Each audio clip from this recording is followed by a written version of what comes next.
Thank you, Alan. So this year is seen as a pivotal year. There is still time to prevent the worst climate action. But if COP26 is all about politicians, as Jake outlined, we have the power to impact that change. So I'd like to introduce you now to Rev Hilary Bond to tell us what she is called to do.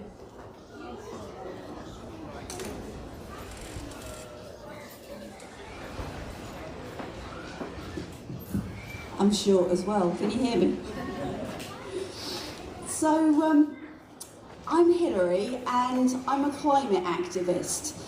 I suspect that when you hear the word activist, different pictures will come into different people's minds, and inside some of you will be going, yay, and some of you will be going, oh no, and maybe other things too. All those are fine. Come and talk to me afterwards if you disagree with me, but let's keep it with words of grace, okay? We can disagree well. I just want to read you something to start with. You can treat this as a prayer if you like. Let's take a moment, this moment, to consider why we are here. Let's remember our love for this beautiful planet that feeds, nourishes and sustains us. Let's remember our love for the whole of humanity in all corners of the world.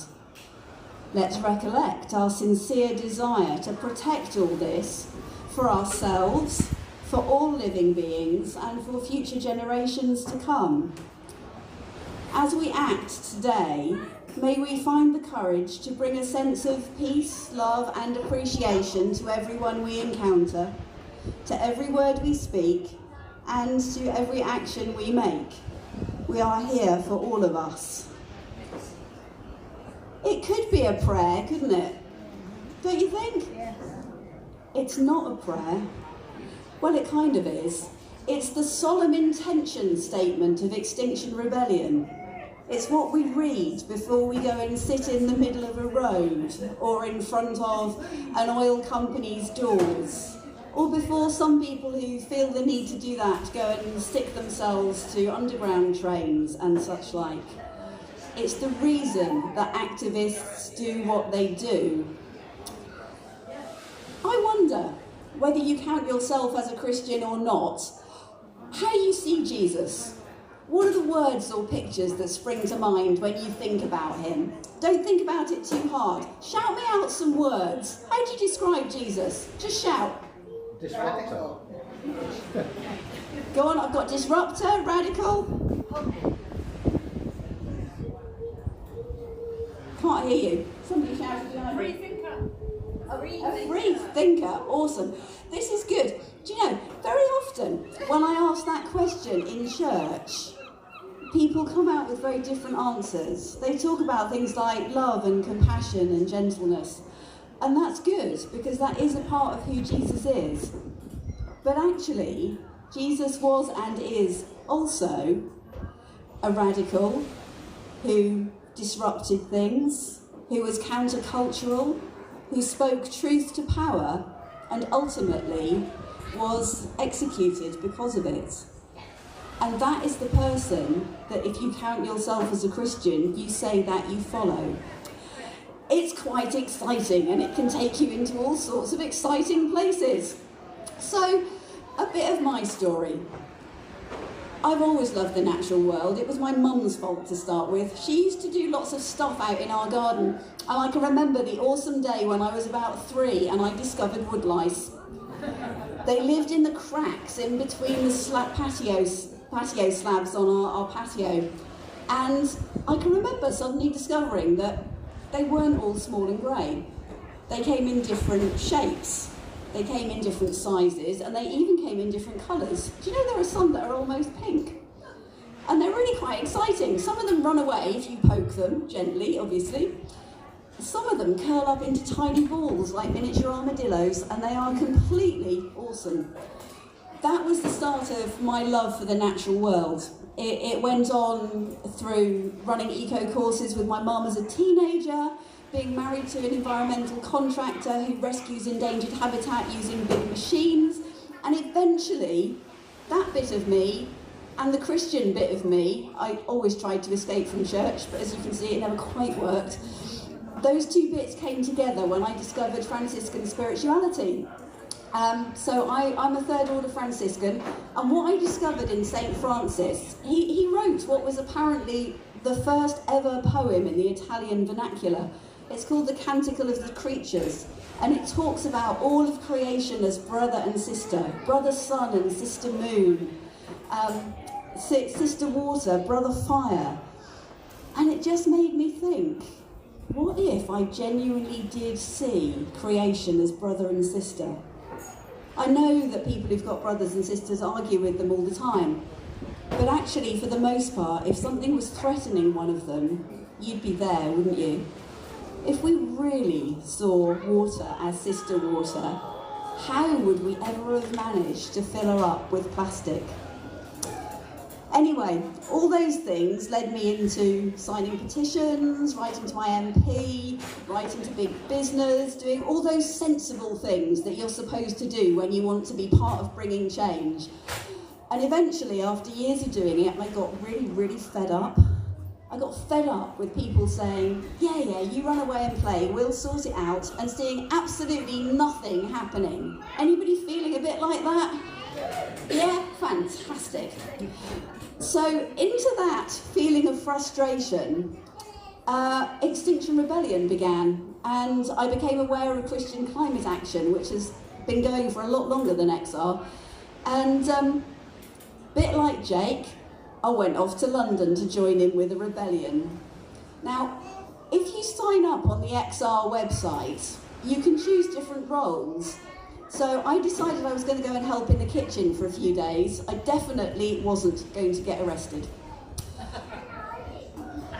Did somebody laugh? So the fact that I devoured every word of what might happen if you got arrested is completely irrelevant because it wasn't going to happen. Anyway, so all of a sudden, long story, but I'll cut it short, I found myself sitting in the middle of a road outside the DEFRA building at one end of Lambeth Bridge. We'd started at the other end of the bridge and invited Justin Welby to come down and join us, but he declined. So there I was, sitting in the road, other people were moving out of the way, and all of a sudden, there were an awful lot of police officers around. There'd been a lot anyway, but now there were far more, and we realised something was going to happen. My heart started doing that thing that it does when you've got a feeling that something might be about to happen that you're not sure you want to be part of. I stayed sitting in the road. I found myself in the middle of two other people who were wearing clergy collars. And then all of a sudden, there was this young police officer who was called Josh, sitting in the road in front of me. He was probably about the same age as my son. And he asked me to move. I didn't really know what to say. And then he said, "Why are you doing this?" And that was really helpful because I knew why I was doing that. So I said to young Josh, I am doing this because I believe the science that says we have a very limited number of years to turn this climate crisis around. I'm doing this because I don't want in 10, 20, 30 years, when this has all gone pear-shaped, for my children and maybe my grandchildren to look at me and say, "Why didn't you do something? You knew. We remember you talking about it. Why didn't you do something?" At least this way, I said, I will be able to look them in the eye and say, I did what I could. I did what I believed God was calling me to do. Josh warned me again that if I didn't move, he was going to have to arrest me, and he asked me if I understood. I assured him that I did, and so he arrested me. A few things went wrong after that in terms of timing and police vans, and I wound up spending quite a lot of time with Josh and with several other people who'd been arrested with me. There were awesome moments. 10 of us stuffed together in a holding cell, sharing stories, singing songs. A pagan telling the story of Pandora's box, when the last thing out of the box is hope. Somebody else who was not a believer picking up a bar of chocolate from the feast we'd been allowed to create from our goodies in the middle of the cell floor, holding it up to me and saying, this is sacred space. And it was. Because we had so long together, I learned a lot about Josh. I know about his girlfriend and his parents, where he was brought up, his hopes and dreams for the future. And I know that he gets the climate crisis, because when he finally locked me in my cell, just before he shut the door, he moved as if he was going to hug me. Then obviously realised that he shouldn't, and he took both of my hands instead, and he looked me in the eye. Bear in mind, this was about 3:30 in the morning, and it had been a very, very long day. And he said, it's been really good to know you, and we get it, you know. We understand why you're doing this. At this point, we were both pretty much in tears. He then locked me in my cell, and without any hesitation, I was on my knees in the middle of that cell floor, overcome with thankfulness, because I knew that I was exactly where God had called me to be. I know it won't be like that every time. I've done it once more since, and it wasn't quite the same. And I can now tell you that handcuffs are dead uncomfortable when you're in them for a few hours at a time. But it is what I believe I'm called to do as a Christian. I believe it's part of the cross that Jesus has given me to carry, and carry it I will. Now, I know that not everybody is called to do what I'm called to do, and that's fine.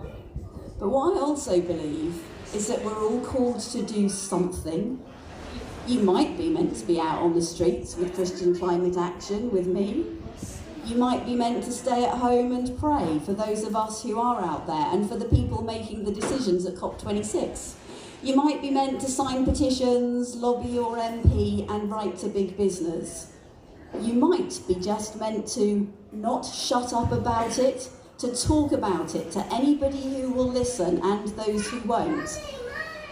But what is not okay for any of us is to do nothing. So that's what I want to leave with you today.